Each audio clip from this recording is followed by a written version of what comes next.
L'actualité à Nancy et ailleurs. David Riccietti a 24 ans, il est étudiant à Nancy et est en situation de handicap depuis son plus jeune âge.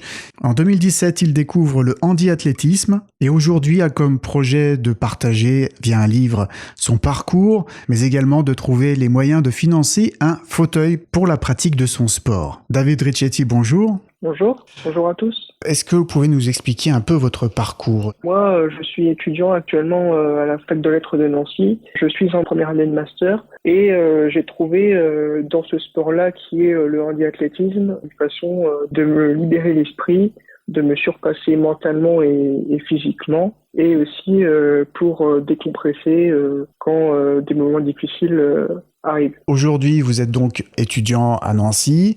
2017, la découverte de ce sport.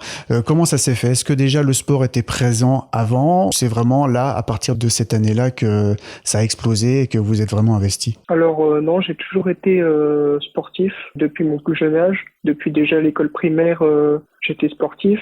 Et en fait, je me suis retrouvé un peu en fauteuil du jour au lendemain. Et en fait, au lieu de me faire pousser par les autres, j'ai décidé de me pousser moi-même et de faire du sport par intermédiaire de mon fauteuil. J'ai toujours été sportif et ça, je l'ai remarqué notamment quand j'étais au collège parce que il y avait des accès qui étaient assez compliqués en fauteuil et malgré tout, je faisais mon sport tous les jours parce que je voulais me pousser tout seul, sans aide de personne et c'est là que j'ai vraiment découvert que j'étais sportif, mine de rien. À partir du lycée, en 2017 donc, c'est là que j'ai décidé du coup de m'y mettre sérieusement. Donc j'ai commencé petit à petit. Et comment vous l'avez découvert ? C'est quelqu'un qui vous a amené à ce sport ou c'est vraiment le hasard ? C'est vous qui avez poussé des portes et êtes allé à la rencontre des clubs ? Alors non du tout, c'est quelque chose qui est venu comme ça. Même si je dois avouer que dans ma famille, on est tous plus ou moins sportifs. Notamment ma sœur qui fait de l'athlétisme depuis ses 8 ans. Et je pense que ça a aidé. Sinon, c'est moi qui ai découvert ça par moi-même. Et c'est moi qui ai vraiment commencé à m'entraîner tout seul, sans l'aide de personne. Et c'est moi qui ai décidé aussi de faire des kilomètres en fauteuil. Et quand on se lance comme ça dans une activité sportive et qu'on est déjà en situation de handicap, il est nécessaire d'avoir du matériel adapté aussi ? Pas forcément. Je sais que moi, dans mon cas, déjà, j'ai un fauteuil standard. Donc, c'est un fauteuil du quotidien. Et c'est un fauteuil manuel, donc il n'y a pas de moteur électrique sur le fauteuil. Je l'utilise à chaque fois quand je vais faire du sport. Donc, c'est aussi mon fauteuil du quotidien, mais c'est aussi mon fauteuil pour le sport. Mais c'est vrai que j'aimerais bien avoir le matériel adapté pour le handiathlétisme, donc un fauteuil de course qui n'a rien à voir. Mais c'est vrai qu'actuellement, c'est quelque chose d'assez compliqué parce que je trouve pas forcément d'aide financière ou de sponsors qui pourraient m'aider. Et c'est vrai que ça pourrait vraiment m'aider que des entreprises et des sponsors me contactent pour que je puisse mettre à jour mon projet qui est de me lancer dans le handiathlétisme du coup officiel parce que c'est vrai que ce que je fais n'est pas forcément considéré comme officiel parce que c'est pas pratiqué avec un fauteuil de course.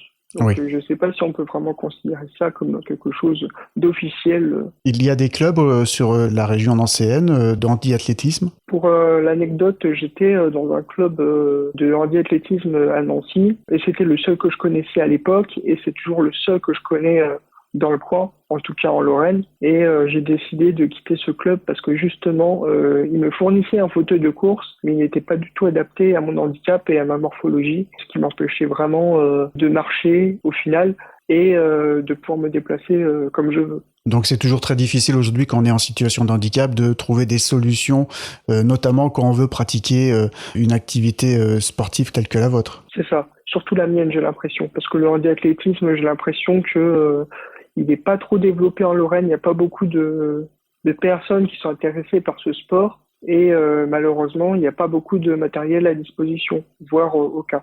Et quelle solution alors avez-vous pour justement pouvoir aboutir dans vos projets ? j'ai contacté des fournisseurs. Donc, je suis passé par l'intermédiaire de fournisseurs parce qu'en fait, je me suis rendu compte que malheureusement, dans la région, il n'y avait que 3 fauteuils handi athlétisme disponibles, dont un seul parmi les 3 que j'utilisais quand j'étais dans le club, mais il n'était pas du tout adapté. Et à part ces 3 fauteuils-là, malheureusement, il n'y a pas d'autres fauteuils qui sont disponibles dans la région.